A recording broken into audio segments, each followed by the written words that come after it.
I'm gonna be fine. It's not. Look, Scully's worried about me because I'm having a surgery next week. I'm gonna be fine, but it makes me feel all, warm inside. Scully really loves me. Who knew?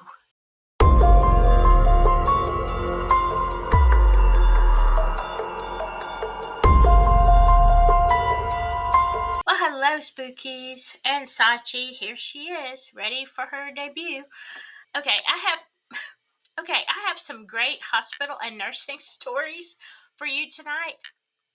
Um, I do want to let you know though that it's true. I am going to have it's a minor surgery, but it's going to put me down for about 5 days. That's what they're saying. Okay, so I don't know what the schedule is going to look like, but I am happy to know that even though he doesn't act like it, Scully cares, and Sachi does too. But let's get into the ghost stories. Now remember, these stories are from private groups, so I can't share the names on that one. But this OP says, when I was a student nurse in the 1970s, when I was a student nurse in the 1970s, we had a lovely lady on the ward in final stages of life with widespread carcinoma, but she was still able to potter about. A relative had bought her a bright blue, fluffy dressing gown, that made her look more sallow as she was a bit jaundiced. We all joked with her about how ill she looked. What? Oh, that's terrible. I wouldn't tell her that. I mean, you would. Why didn't you just tell her she was beautiful? Oh my gosh. I guess to each his own. We all joked with her about how ill she looked in it, and she laughingly agreed. But what can you do? She laughed and shrugged. Anyway, I went off duty for 4 days, came back at lunchtime for a late shift, helped out with the lunches, etc., before going into the office for the report update on all patients. Waved at Jean in her blue dressing gown, who was in the laundry cupboard getting a clean sheet. Odd, I thought. But I carried on, rushing around the ward. After the report was given, I realized Jean was missed off. What about Jean? I asked. Oh, she died on Tuesday. This was Thursday. But she was in the linen cupboard. I just saw her. Silence. The sister said I was being fanciful, but I did see her, and I'm glad she stopped by to say goodbye. She was lovely. I know what I saw. She's just not going to give up. What a story, right? I believe you. I know that you know what you saw. I am so glad that she decided to wear her blue dressing gown. You go, Jean. And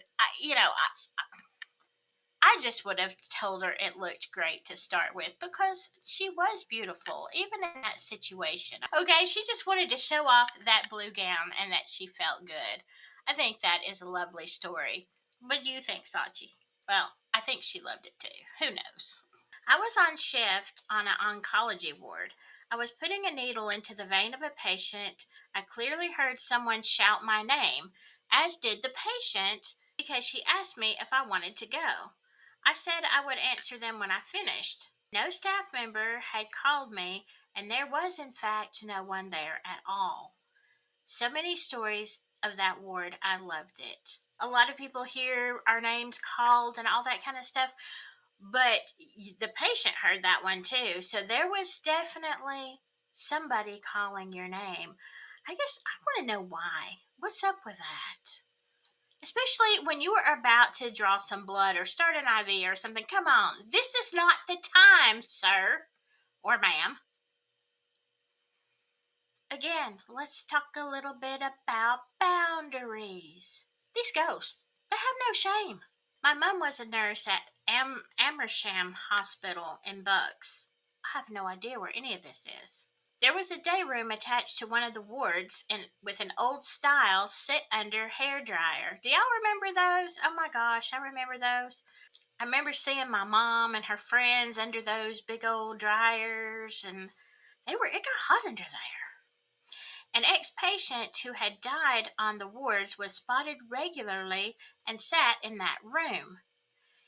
One of the Jamaican nurses on the team, oh, okay, so we're in Jamaica, used to tell the ghost of this lady to stop her nonsense and move on. You go. It got to the point that so many patients and staff commented on the presence in the room, they got a priest to perform an exorcism. The ward was demolished mid 90s, and as far as I know, there's not been anything since. Well, girl just wanted to get her hair done. Okay, last time we talked about ghosts drinking coffee and all this kind of stuff, and now we're talking about getting our hair done. You know, we've talked about ghosts riding bicycles and standing at the ATM. How many stories have we heard about this stuff? It makes me think that we really don't know what the afterlife is like. But I guess along with food and all of the other stuff that we talked about, I guess we're gonna have to get our hair did. That's the way we say it in Alabama. I'm gonna go get my hair did. Uh, I don't know why we do that, but we do. But like we're gonna have to get our hair done or did. Another thing, is it free? Because if not, I better be saving some ghost bucks, you know? But y'all know I already have ideas for my ghost business. I'm on it.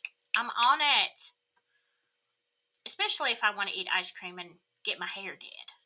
So I don't know. What do y'all think? But obviously, a lot of people knew that this woman was there, saw her, felt her, experienced her. And I mean, to the point of an exorcism. Now, that's some serious business, though, when you're talking about getting your hair done. Got to keep it up, even in the afterlife, I guess. What do y'all think? I, too, on nights as a nurse, saw a ghost. The ward was a stroke unit, and no female patients could walk. Sat down, completing patient documentation, and when I looked up, I saw a female, gray hair, cap sleeved floral nightie, like 70s style, looking straight at me. I didn't recall any mobile females on the ward, and I looked down and back up, and she was still there, then just disappeared like she was never there. Well, here's the thing. I just don't understand why you'd want to hang out in a place like that in the afterlife. You know, wearing your nightie, that sounds like a comfortable ghost outfit. You know how all in all these movies they say, you know, they show that the person is forever stuck in the last clothes that you're wearing. Like, that would be hideous on some days, right? Even when you're dressed up, I don't want to be in heels my whole forever after. I mean, but a nice, cute little floral nightie, hey, that sounds like comfortable to me.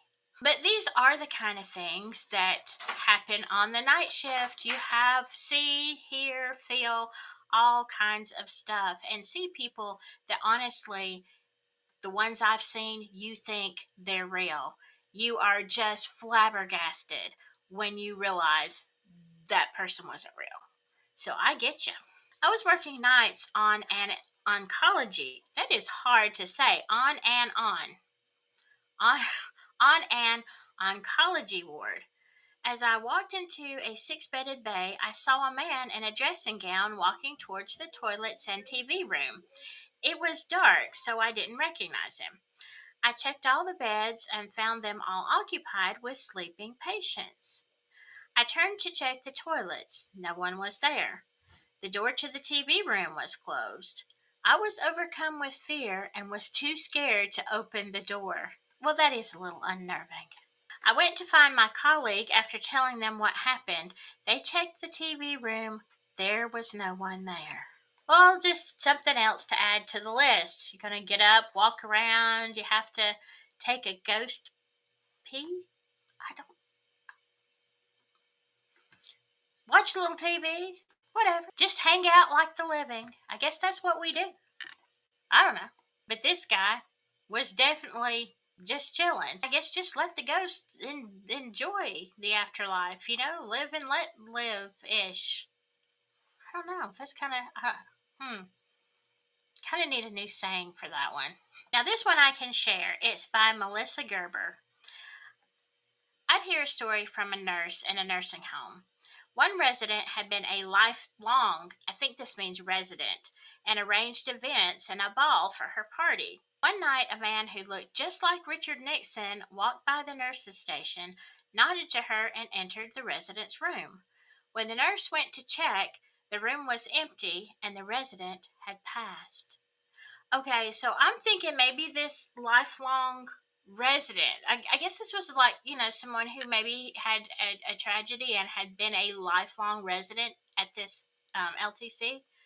So, yeah, I'm thinking that when it was her time, Richard Nixon walked in. Now, I don't know. Like, I'm just going to say he wouldn't have been everybody's favorite. But I guess to each his own. I don't know if there was any relation or if any of the family knew him, or maybe she just liked Richard Nixon and just really wanted him to come and get her. I don't know. Do we have a choice in these things? That was kind of a big send off, right? If Richard Nixon's going to come to your door. I don't know. That is kind of crazy. But again, what do I know? For that matter, what does he know even? Like, there's a lot going on, and I figure there's a reason that he's hanging out here. I hope it's a long time before I have to ask him that. All right, I hope you enjoyed these stories. Again, my schedule might be a little off. I'm going to try to keep it on as much as I can. Hope you're liking the ghost stories. And I have a huge project that I'm working on, really on my other channel, but I'm going to incorporate some stuff on this one. So if you have ever been a fan of, studied, or watched anything about Lizzie Borden, I am doing a big deep dive and I have found some crazy stuff. But for this channel, I am going to include a true ghost story that I know firsthand, and we're going to read some others who have experienced that New England. Ooh, especially in this case. I would normally not have thought a lot about it if I did not know someone who had an experience there. All right, hope you have a great west of the week. Hope you'll have a way west of the week. I don't know why I have trouble with that. Stay safe out there, but whatever you do, stay spooky.